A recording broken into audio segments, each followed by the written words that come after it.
Bago pa magkaroon ng pangalang Jordan Clarkson sa NBA League na isang half Filipino, ay may isang Phil-Am na nooy nakagawa na ng history sa NBA dahil siya ang kauna-unahang half Filipino na na-drop sa NBA taong 1978 NBA draft. Ito ay si Raymond Anthony Townsend na isinilang noong December 20, 1955. Isang Filipino-American at isang professional basketball player noon na nakita dahil sa nagawa nitong history bilang kauna-unahang half Filipino na na-drop sa NBA matapos na mapili sa last pick in the first round at 22nd overall draft pick noon ngang 1978. Ito yung mga panahon na talagang napakahirap nga raw na makapasok sa liga ng NBA dahil nga ang mga naglalaro lamang dito noon ay ang mga purong mga lahi ng American.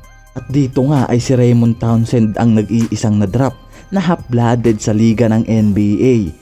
Ito nga ang si Raymond Townsend bago makapasok sa liga ng NBA ay naglaro muna bilang varsity sa paaralan na pinapasukan nito noong college pa lamang ito.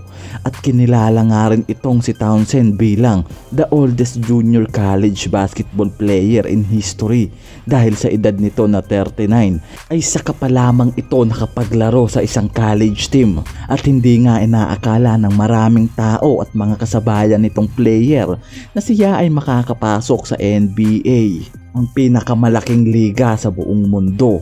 Dahil na rin sa edad nito ay baka hindi na nito kayang makipagsabayan pa sa mga mabibigat na player noon. At kasabayan nga nito ang mga sikat na pangalan tulad nila Larry Bird at Magic Johnson na noong mga panahon na iyon daw ay talagang nangangalampag at namamayagpag ang pangalan sa NBA League.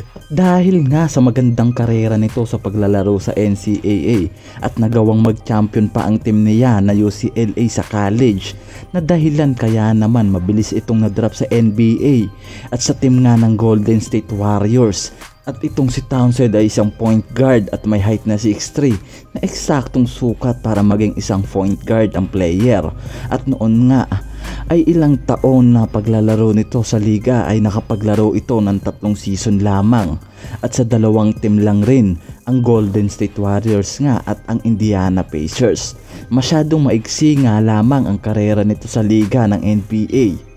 Pero ang history na nagawa nitong si Raymond Townsend ay halos 45 years na itago dahil ayon sa isang broadcasting company nang ma-interview itong si Townsend ay dahil sa kawalan nito sa social media platform ay masyado na itong nanahimik sa kanyang simple buhay at naibaon na lamang sa limot ang kanyang mga nagawang history bilang kauna-unahang Phil-Am na nakapasok sa NBA League. Ayon nga sa kanyang kwento, matapos na makapasok noon sa team ng Golden State Warriors ay siya lamang ang nag-iisang white man. At ang pagpasok niya taong 1978 sa NBA League ay isa raw sa pinakamalaking pakikibakan niya sa kanyang karera bilang kauna-unahang half Filipino na nakapaglaro sa liga ng NBA. At ngayon nga lamang lumabas ang mga tunay na kwento ng ating kababayan na si Raymond Townsend dahil sa kawalan nito sa koneksyon sa social media ay halos 45